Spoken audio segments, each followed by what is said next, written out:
त्वमेव लोकशङ्करं नमामि शङ्करं गुरुं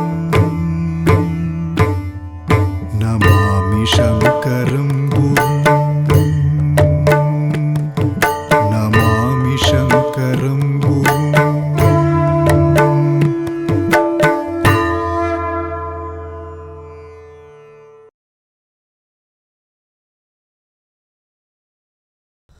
ಶ್ರೀ ಗುರುಭ್ಯೋ ನಮಃ. ಸದಾಶಿವಸಮಾರಂಭಾಂ ಶಂಕರಾಚಾರ್ಯ ಮಧ್ಯಮಾಂ ಅಸ್ಮದಾಚಾರ್ಯಪರ್ಯಂತಾಂ ವಂದೇ ಗುರುಪರಂಪರಾಂ. ಭಾರತೀ ಕರುಣಾಪಾತ್ರಂ ಭಾರತೀಪದಭೂಷಣಂ ಭಾರತೀಪದಮಾರೂಢಂ ಭಾರತೀತೀರ್ಥಮಾಶ್ರಯೇ. ವಿದ್ಯಾವಿನಯಸಂಪನ್ನಂ ವೀತರಾಗಂ ವಿವೇಕಿನಂ ವಂದೇ ವೇದಾಂತತತ್ವಜ್ಞಂ ವಿಧುಶೇಖರ ಭಾರತೀಂ. ಗುರುಬಂಧುಗಳೇ, ಇವತ್ತಿನ ಪುಣ್ಯಭೂಮಿ ಶೃಂಗೇರಿ ಕಾರ್ಯಕ್ರಮಕ್ಕೆ ಎಲ್ಲರಿಗೂ ಹೃತ್ಪೂರ್ವಕವಾದ ಸ್ವಾಗತ. ಈ ಹಿಂದೆ ಶಂಕರರ ಅವತಾರವಾದ ನಂತರದಲ್ಲಿ ಆ ಅವತಾರಕ್ಕೆ ಸಹಕಾರವನ್ನು ನೀಡಲು ವಿವಿಧ ದೇವತೆಗಳು ಭೂಮಿಯಲ್ಲಿ ಅವತರಿಸಿದರು ಎಂಬಂತಹ ವಿಷಯವನ್ನು ನಾವು ನೋಡ್ತಾ ಬರ್ತಾ ಇದ್ದೀವಿ. ಕಳೆದ ಸಂಚಿಕೆಯಲ್ಲಿ ಬ್ರಹ್ಮಲೋಕದಲ್ಲಿ ಒಂದು ವೇದಗೋಷ್ಠಿ ನಡೀತಾ ಇದ್ದಂತಹ ಸಂದರ್ಭದಲ್ಲಿ ದುರ್ವಾಸ ಮುನಿಗಳು ಆ ವೇದಗೋಷ್ಠಿಯಲ್ಲಿ ಒಬ್ಬರಾಗಿದ್ದು ತಾವು ವೇದದ ಪಾರಾಯಣವನ್ನು ಮಾಡುವ ಸಂದರ್ಭದಲ್ಲಿ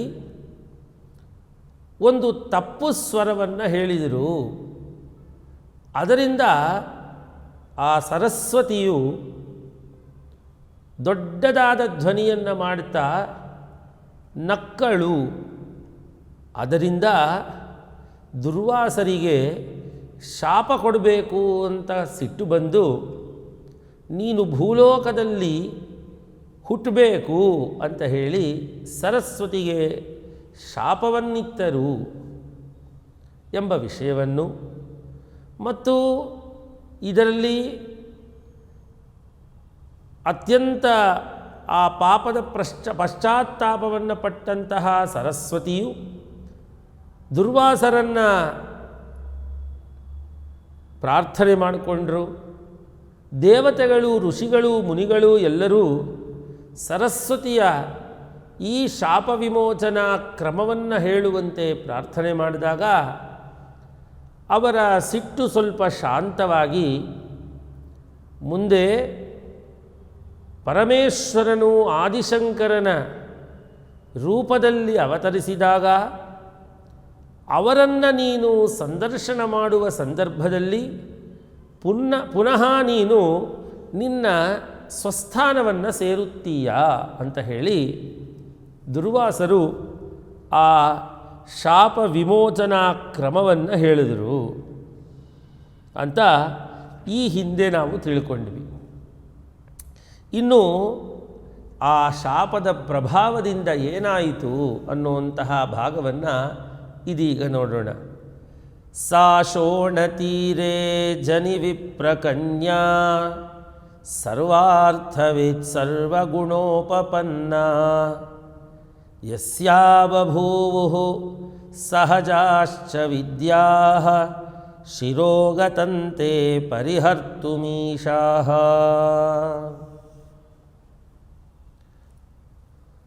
ಶೋಣಾ ನದಿ ಎಂಬಂತಹ ಒಂದು ಪ್ರದೇಶದಲ್ಲಿ ವಿಷ್ಣುಮಿತ್ರರು ಎಂಬಂತಹ ಒಬ್ಬರು ವಿಪ್ರರಿದ್ದರು. ವಿಷ್ಣುಮಿತ್ರರು ಎಂಬಂತಹ ವಿಪ್ರರಲ್ಲಿ ಈ ಸರಸ್ವತೀ ದೇವಿಯು ಪುತ್ರಿಯಾಗಿ ಜನಿಸಿದಳು. ಆ ಕನ್ಯೆಗೆ ಉಭಯ ಭಾರತಿ ಎಂಬಂತಹ ಹೆಸರನ್ನು ಇಟ್ಟಿದ್ದಾರೆ. ಆಕೆ ಹೇಗಿದ್ಲು ಅಂತ ಹೇಳಿದರೆ ಸರ್ವಾರ್ಥವಿತ್ ಸರ್ವಗುಣೋಪಪನ್ನ. ಇಂತಹ ವಿಷಯ ಆಕೆಗೆ ಗೊತ್ತಿಲ್ಲ ಅಂತ ಇಲ್ಲ. ಸರ್ವಜ್ಞಳಾಗಿದ್ದಳು, ಸರ್ವಾರ್ಥವಿತ್ ಆಗಿದ್ದಳು. ಜೊತೆಗೆ ಸರ್ವಗುಣೋಪಪನ್ನ, ಎಲ್ಲ ಗುಣಗಳಿಂದ ಕೂಡಿದ್ದವಳಾಗಿದ್ದಳು. ಯಸ್ಯಾ ಬಭೂವು ಸಹಜಾಶ್ಚ ವಿದ್ಯಾ, ಆಕೆಗೆ ಸಕಲವಾದ ವಿದ್ಯೆಗಳೂ ಕೂಡ ಗೊತ್ತಿತ್ತು. ಸರಸ್ವತಿ ಅಲ್ಲವೇ? ಅಂತಹ ಸರಸ್ವತಿಗೂ ಮನುಷ್ಯ ರೂಪವನ್ನು ತೆಗೆದುಕೊಳ್ಳುವ ಒಂದು ಸಂದರ್ಭ ಬಂದು ಒದಗಿತು. ಹಣೆ ಬರಹಕ್ಕೆ ಹೊಣೆ ಯಾರು ಅಂತ ಹೇಳ್ತಾ ಇದ್ದಾರೆ ಇಲ್ಲಿ. ಶಿರೋಗತಂತೆ ಪರಿಹರ್ತುಮೀಶಾ, ಹಣೆ ಬರಹವನ್ನು ತಪ್ಪಿಸಲು ಯಾರು ಸಮರ್ಥರಾಗಿದ್ದಾರೆ ಹೇಳಿ? ಯಾರಿಗೂ ಅಸಾಮರ್ಥ್ಯವಿಲ್ಲ. ಸರ್ವಾಣಿ ಶಾಸ್ತ್ರಾಣಿ ಷಡಂಗ ವೇದಾನ್ ಕಾವ್ಯಾದಿಕಾನ್ ವೇತ್ತಿ ಪರಂಚ ಸರ್ವಂ ತನ್ನಾಸ್ತಿ ನೋ ವೇತ್ತಿ ಯದತ್ರ ಬಾಲ ತಸ್ಮಾದಭೂತ್ ಚಿತ್ರಪದಂಜನಾನಾಂ. ಈ ಬಾಲಿಕೆ ಏನೆಲ್ಲ ಹೇಳ್ತಾಳಪ್ಪ ಅಂತ ಜನರಿಗೆಲ್ಲ ತುಂಬ ವಿಸ್ಮಯ. ಅದನ್ನು ನೋಡಿ ಆಶ್ಚರ್ಯ ಪಡ್ತಾ ಇದ್ದರು, ಅಚ್ಚರಿಗೊಳ್ತಾ ಇದ್ದರು. ಏನೆಲ್ಲ ನೋಡಿ ಅಂದರೆ ಸರ್ವಾಣಿ ಶಾಸ್ತ್ರಾಣಿ, ಎಲ್ಲ ವಿಧವಾದ ಶಾಸ್ತ್ರಗಳನ್ನು ಆಕೆಯ ಮುಖದಲ್ಲಿ ಆಡ್ತಾ ಇದ್ದದ್ದನ್ನು ನೋಡಿ ಆಶ್ಚರ್ಯಗೊಂಡರು. ವೇದಗಳು ಆಕೆ ಹೇಳಲಿಲ್ಲ, ಆದರೆ ವೇದದ ವಿಚಾರಗಳನ್ನು ಹೇಳೋಳು. ವೇದಾರ್ಥಗಳು ಮತ್ತು ಅದರಲ್ಲಿರುವ 6 ಅಂಗಗಳು ಆಕೆಗೆ ಚೆನ್ನಾಗಿ ಗೊತ್ತಿತ್ತು. ಇನ್ನು ಯಾವುದೇ ಕಾವ್ಯ ತಗೊಳ್ಳಿ, ಕಾವ್ಯಾದಿಕಾನ್ ವೇತ್ತಿ ಪರಂಚ ಸರ್ವಂ, ಕಾವ್ಯಗಳು ಮೊದಲಾದಂಥ ಕಲೆಗಳು, ಯಾವುದೇ ವಿಷಯ, ದೊಡ್ಡ ಮಟ್ಟದ ವಿಷಯ ಎಲ್ಲವೂ ಆಕೆಗೆ ಚೆನ್ನಾಗಿ ತಿಳ್ಕೊಂಡಂತಹ ರೀತಿಯಲ್ಲಿ ಇದ್ದವು. ಆಗ ತನ್ನಾಸ್ತಿ ನೋವೇತ್ತಿ ಯದತ್ರ ಬಾಲ, ಇಂತಹ ವಿಷಯ ಆಕೆಗೆ ಗೊತ್ತಿಲ್ಲ ಅಂತ ಇಲ್ಲ, ಎಲ್ಲವೂ ಗೊತ್ತಿತ್ತು. ಇದನ್ನು ನೋಡಿ ಜನರು ಆಶ್ಚರ್ಯಗೊಂಡರು. ಸಾ ವಿಶ್ವರೂಪಂ ಗುಣಿನಂ ಗುಣಜ್ಞಾ ಮನೋಭಿರಾಮಂ ದ್ವಿಜಪುಂಗವೇಭ್ಯಃ ಶುಶ್ರಾವತಾಂ ಚಾಪಿ ಚ ವಿಶ್ವರೂಪಃ ತಸ್ಮಾತ್ ತಯೋರ್ದರ್ಶನಲಾಲಸಾಭೂತ್. ಸಾ ವಿಶ್ವರೂಪಂ ಗುಣಿನಂ ಗುಣಜ್ಞಾ ಮನೋಭಿರಾಮಂ ದ್ವಿಜಪುಂಗವೇಭ್ಯಃ. ಗುಣಜ್ಞ ಅಂದರೆ ಗುಣಗಳನ್ನು ತಿಳ್ಕೊಂಡಂತಹ ಅಂತರ್ಥ. ಸಾ ಗುಣಜ್ಞ, ಸರಸ್ವತಿ ಯಾವತ್ತೂ ಗುಣಗ್ರಾಹಿಣಿ. ಒಬ್ಬರಲ್ಲಿ ಸದ್ಗುಣ ಇದೆ ಅಂತ ಹೇಳಿದ್ರೆ ಅದನ್ನು ಚೆನ್ನಾಗಿ ಮೊದಲು ತಿಳ್ಕೊಳ್ಳೋಳವಳು. ಗುಣಗ್ರಾಹಿಣಿಯಾದಂತಹ ಗುಣಗಳನ್ನು ತಿಳ್ಕೊಂಡಂತಹ ಆ ಉಭಯ ಭಾರತಿಯು ಮನಸ್ಸಿಗೆ ಅತ್ಯಂತ ರಮಣೀಯವಾದ ಅಭಿರಾಮನೂ ಗುಣಸಂಪನ್ನನೂ ಆದಂತಹ ವಿಶ್ವರೂಪ ಎಂಬಂತಹ ಒಬ್ಬ ವ್ಯಕ್ತಿಯ ವಿಷಯವನ್ನು ದ್ವಿಜಪುಂಗವರಿಂದ ತಿಳ್ಕೊಂಡ್ಳು. ನೋಡಮ್ಮ, ನೀನಿಷ್ಟೆಲ್ಲ ಬುದ್ಧಿಶಾಲಿ, ನಿನಗಿಂಥ ವಿಷಯಗಳು ಗೊತ್ತಿಲ್ಲ ಅಂತ ಇಲ್ಲ. ಒಬ್ಬ ವ್ಯಕ್ತಿ ಇದ್ದಾನೆ, ಅವನ ಹೆಸರು ವಿಶ್ವರೂಪ ಅಂತ. ಆತನೂ ಅಷ್ಟೇ ಸಕಲ ಗುಣಗಳಿಂದ ಕೂಡಿದವನು, ಸಕಲ ಶಾಸ್ತ್ರಗಳನ್ನು ತಿಳ್ಕೊಂಡವನು, ತುಂಬ ಒಳ್ಳೆಯ ರೀತಿಯಾದ ವಾಗ್ಮಿಯೂ ಆಗಿದ್ದಾನೆ ಅಂತ ಅವನ ಬಗ್ಗೆ ತುಂಬ ಅಲ್ಲಿದ್ದಂತಹ ಬ್ರಾಹ್ಮಣೋತ್ತಮರುಗಳು ಈ ಉಭಯ ಭಾರತೀಯ ಹತ್ತಿರ ಹೇಳಿದರು. ಶುಶ್ರಾವತಾಂಚಾಪಿ ಸಹ ವಿಶ್ವರೂಪ, ಆ ವಿಶ್ವರೂಪನೂ ಸಹ ಒಬ್ಬ ಹುಡುಗಿ ಇದ್ದಾಳೆ, ಈ ರೀತಿ ಸಕಲಗಳ ವಿಷಯಗಳೂ ಕೂಡ ಆಕೆಗೆ ಕರತಲಾಮಲಕ ಅಂತ ಹೇಳಂತಹ ವಿಷಯಗಳನ್ನು ವಿಶ್ವರೂಪನೂ ಕೂಡ ತಿಳ್ಕೊಂಡು ಪರಸ್ಪರ ಇಬ್ಬರಿಗೂ ಒಬ್ಬರನ್ನೊಬ್ಬರು ನೋಡ್ಕೋಬೇಕು, ಇವ್ರನ್ನೊಂದು ಸತಿ ನೋಡಬೇಕಲ್ಲ ಅಂತ ಆಕೆಗೂ, ಆಕೆಯನ್ನು ನೋಡಬೇಕಲ್ಲ ಅಂತ ಈತನಿಗೂ ಒಂದು ಇಚ್ಛೆ ಅನ್ನೋದು ಉಂಟಾಯಿತು. ತಸ್ಮಾತ್ ತಯೋರ್ದರ್ಶನ ಲಾಲಸಾ ಅಭೂತ್, ಲಾಲಸಾ ಅಭೂತ್, ಒಂದು ಆಸೆ, ಹೆಬ್ಬಯಕೆ, ಅದರಿಂದ ಲಾಲಸಾ ಅನ್ನುವ ಶಬ್ದವನ್ನು ಹಾಕಿದ್ದಾರೆ. ದೊಡ್ಡದಾದಂತಹ ಬಯಕೆ ಉಂಟಾಯಿತು. ಯಾಕೆ? ಚೆನ್ನಾಗಿ ಓದಿರುವಂಥದ್ದು. ಈ ಓದಿರುವಂಥ ವಿಷಯ ಇದೆಯಲ್ಲ, ಒಬ್ಬರು ಓದ್ಕೊಂಡಿದ್ದಾರೆ ಅಂತ ಹೇಳಿದ್ರೆ, ಇನ್ನೊಬ್ಬರು ಓದ್ಕೊಂಡಿದ್ದಾರೆ ಅಂತ ಇನ್ನೊಬ್ಬರು ಹೇಳಿದ್ರೆ, ಅವರಿಬ್ಬರೂ ಕೂಡ ಪರಸ್ಪರ ನೋಡ್ಕೊಳ್ಬೇಕು ಅನ್ನೋ ಆಸೆ ಮೂಡುತ್ತೆ. ಅದು ಸಹಜ. ಅನ್ಯೋನ್ಯ ಸಂದರ್ಶನ ಲಾಲಸೌತೌ ಚಿಂತಾಗ್ರಕರ್ಷಾದಧಿಗಮ್ಯ ನಿದ್ರಾಂ ಅವಾಪ್ಯ ಸಂದರ್ಶನ ಭಾಷಣಾನಿ ಪುನಃ ಪ್ರಬುದ್ಧೌ ವಿರಹಾಗ್ನಿತಪ್ತೌ. ಏನಾಯ್ತಂತೆ? ಇಂಥ ಒಬ್ಬ ವ್ಯಕ್ತಿ ಇದ್ದಾನೆ, ಇಂಥ ಒಬ್ಬ ವ್ಯಕ್ತಿ ಇದ್ದಾನೆ ಅಂತ ಅವನ ಬಗ್ಗೆನೇ ಚಿಂತೆ ಆಕೆಗೆ. ಈ ಒಬ್ಬ ಹುಡುಗಿ ಇದ್ದಾಳೆ, ಇವಳಿಗೆ ಎಲ್ಲವೂ ಗೊತ್ತಿದೆಯಂತೆ, ಸಕಲ ಶಾಸ್ತ್ರಗಳು, ವೇದಗಳು, ಕಾವ್ಯಗಳು ಎಲ್ಲ ಗೊತ್ತಿದೆಯಂತೆ, ಅವಳನ್ನು ನೋಡಬೇಕು ಅಂತ ಅವಳ ಬಗ್ಗೆನೇ ಯೋಚನೆ ಆತನಿಗೆ ಇದ್ದು. ಹಾಗೆ ನಿದ್ರೆಯಲ್ಲಿ ಅವರು ಇದ್ದಾಗ ಸ್ವಪ್ನ ಏನು? ಪರಸ್ಪರ ಒಬ್ಬರೊಬ್ಬರು ಮಾತಾಡಿಕೊಂಡು ಶಾಸ್ತ್ರಾದಿಗಳ ಚರ್ಚೆಯನ್ನು ಮಾಡಿಕೊಂಡು ಮತ್ತು ಒಬ್ಬರನ್ನೊಬ್ಬರು ನೋಡಿಕೊಂಡು ಇದೆಲ್ಲ ಆದಂತಹ ರೀತಿಯಲ್ಲಿ ಸ್ವಪ್ನ ಕಂಡರು. ಆಮೇಲೆ ಪುನಃ ಪ್ರಬುದ್ಧವು, ತಮ್ಮ ನಿದ್ರೆ ಆದ ಮೇಲೆ ಬೆಳಗ್ಗೆ ಎದ್ದಾಗ ನೋಡಿದ್ರೆ ಯಾವುದೂ ಇಲ್ಲ, ಅದೆಲ್ಲ ಕನಸಲ್ಲಿ. ಅಯ್ಯೋ, ನಾನು ಇಂಥ ಒಂದು ವ್ಯಕ್ತಿಯನ್ನು ನೋಡೋಕ್ಕೆ ಸಾಕ್ಷಾತ್ತಾಗಿ ಇನ್ನೂ ಆಗಿಲ್ವಲ್ಲ ಅಂತ ಹೇಳಿ ಪರಸ್ಪರರಲ್ಲಿಯೂ ಆ ವಿರಹಾಗ್ನಿ ಅನ್ನುವಂತಹದ್ದು ದಹನ ಮಾಡ್ತಾ ಇತ್ತು. ದಿದೃಕ್ಷಮಾಣಾವಪಿ ನೇಕ್ಷಮಾಣಾವನ್ಯೋನ್ಯವಾರ್ತಾ ಹೃತಮಾನಸೌತೌ ಯಥೋಚಿತಾಹಾರ ವಿಹಾರಹೀನೌ ತನೌ ತನುತ್ವಂ ಸ್ಮರಣಾದುಪೇತೌ. ಒಬ್ಬರನ್ನೊಬ್ಬರು ನೋಡ್ಕೋಬೇಕು ಅಂತ ಇದ್ದರೂ ದಿದೃಕ್ಷ ಅಂದರೆ ದ್ರಷ್ಟುಮಿಚ್ಛಾ ಅಂತ ಅರ್ಥ, ನೋಡುವ ಇಚ್ಛೆ ಇರುವಂತಹದ್ದು. ದಿದೃಕ್ಷಮಾಣಾವಪಿ ನ ಈಕ್ಷಮಾಣವು, ಒಬ್ಬರನ್ನೊಬ್ಬರು ನೋಡ್ಕೊಳ್ಳೋಕ್ಕಾಗಲಿಲ್ಲ, ಆಸೆ ಇತ್ತಷ್ಟೇ, ಒಬ್ಬರೊಬ್ಬರನ್ನು ನೋಡ್ಕೋಬೇಕು, ಆಗಲಿಲ್ಲ. ಅನ್ಯೋನ್ಯವಾರ್ತಾಹೃತ ಮಾನಸೌತೌ, ಪ್ರತಿಯೊಬ್ಬರಿಂದಲೂ ಅವರ ವಾರ್ತೆ ಇವಳಿಗೆ, ಇವಳ ವಾರ್ತೆ ಅವರಿಗೆ, ಈ ರೀತಿ ಅನ್ಯೋನ್ಯ ವೃತ್ತಾಂತಗಳನ್ನು ಕೇಳಿ ಮನಸ್ಸು ಅದೇ ಕಡೆ ಹೋಗ್ತಾ ಇತ್ತು. ಆದ್ದರಿಂದ ಏನಾಯಿತು? ಆಹಾರ, ನಿದ್ರೆ, ನೀರಡಿಕೆ ಇವೆಲ್ಲವೂ ಕೂಡ ಅವರು ಮರೆತು ಬಿಟ್ಟರು. ಯಥೋಚಿತಾಹಾರ ವಿಹಾರಹೀನೌ, ಮತ್ತು ಅದರಿಂದ ಚೆನ್ನಾಗಿ ಆಹಾರ ತಗೊಂಡಿಲ್ಲ. ಸಹಜವಾಗಿಯೇ ತನುವು, ಶರೀರವು ಕೃಶವಾಗಲು ಪ್ರಾರಂಭ ಮಾಡಿತು. ಅವರ ಸ್ಮರಣೆಯಲ್ಲಿಯೇ ದೇಹ ಕೃಶವಾಯಿತು. ದೃಷ್ಟ್ವಾ ತದೀಯೌ ಪಿತರೌ ಕದಾಚಿತ್ ಅಪೃಚ್ಛತಾಂ ತೌ ಪರಿಕರ್ಷಿತಾಂಗೌ ವಪುಃ ಕೃಶಂ ತೇ ಮನಸೋಪ್ಯಗರ್ವಃ ನ ವ್ಯಾಧಿಮೀಕ್ಷೇನ ಚ ಹೇತುಮನ್ಯಂ. ಏನಾಯಿತು? ಪರಸ್ಪರ ಈ ರೀತಿಯಾದ ಯೋಚನೆಯಿಂದ ಶರೀರ ಕೃಶವಾದಾಗ ಸಹಜವಾಗಿಯೇ ಅಪ್ಪ ಅಮ್ಮಂದರಿಗೆ ಆ ಒಂದು ಬದಲಾವಣೆ ಅನ್ನೋದು ಕಾಣಿಸ್ತು ಶರೀರದ ಮೇಲೆ.